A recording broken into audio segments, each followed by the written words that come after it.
आपण व्यासपीठावरती येऊन बसायचं आहे.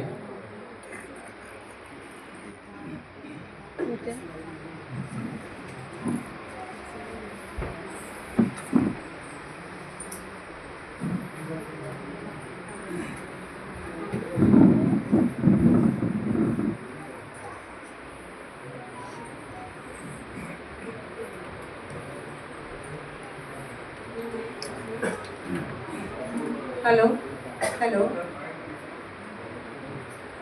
सन्माननीय व्यासपीठ आणि इतर सर्वजण, श्रोतृवर्ग, कामगार वर्ग आणि साहित्यिक,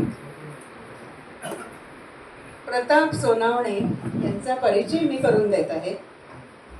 महाराष्ट्र साहित्य परिषद पिंपरी चिंचवड यांच्या वतीने आयोजित महाराष्ट्र दिन व कामगार दिन या प्रेरणादायी सोहळ्याच्या निमित्ताने आज आपण अशा एका कर्तृत्ववान, जिद्दी, समाजाभिमुख व्यक्तिमत्वाचा उचित गौरव करीत आहोत. त्यांचे जीवन हे कष्ट, प्रामाणिकता आणि सामाजिक बांधिलकीचे सुंदर उदाहरणच ठरणार आहे, असे हे आदरणीय श्री प्रताप पंढरीनाथ सोनावणे. जळगाव जिल्ह्यातील नांदे बुद्रुक या साध्या ग्रामीण पार्श्वभूमीतून आलेल्या सोनावणे सरांनी SSC व ITI शिक्षण पूर्ण करून टाटा मोटर्स सारख्या नामांकित उद्योग संस्थेत तब्बल 40 वर्षे मशीन ऑपरेटर म्हणून प्रामाणिक सेवा बजावली आहे. त्यांच्या कार्यकुशलतेने आणि निष्ठेने कामगार वर्गाच्या जिद्दीचा एक प्रेरणादायी आदर्श त्यांनी निर्माण केला आहे. व्यावसायिक जीवना इतकेच त्यांचे वैचारिक आणि साहित्यिक जीवनही समृद्ध आहे. काव्य वाचन, कविता लेखन आणि विशेषतः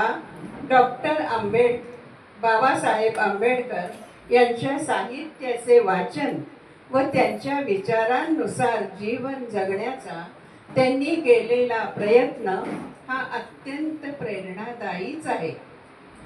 धार्मिक स्थळांना भेट देत आध्यात्मिक मूल्यांची जपणूक करण्याबरोबरच त्यांनी समाजसेवेची वाटही अखंड चालू ठेवली आहे.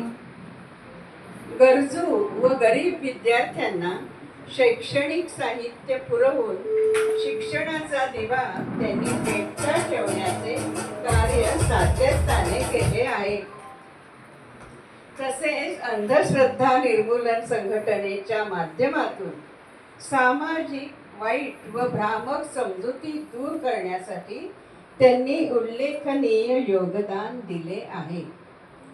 पोलीस मित्र संघटनेत सक्रिय राहून प्रसंगानुरूप समाजाला मदतीचा हात देण्याची त्यांची वृत्ती विशेषच कौतुकास्पद आहे.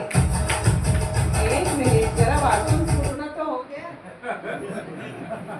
कामगार दिनाच्या या पावन प्रसंगी अशा कर्तृत्ववान, संवेदनशील आणि समाजाभिमुख व्यक्तिमत्वाचा सन्मान करणे हे आपल्या सर्वांसाठी अभिमानाचे आणि प्रेरणादायी क्षण आहेत.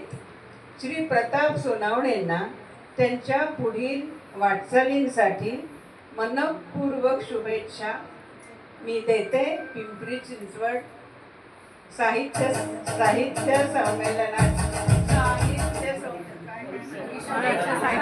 परिषदेच्या पिंपरी चिंचवड शाखेतर्फे त्यांच्या पुढील सर्व कामांसाठी शुभेच्छा देते आणि संपवते. धन्यवाद.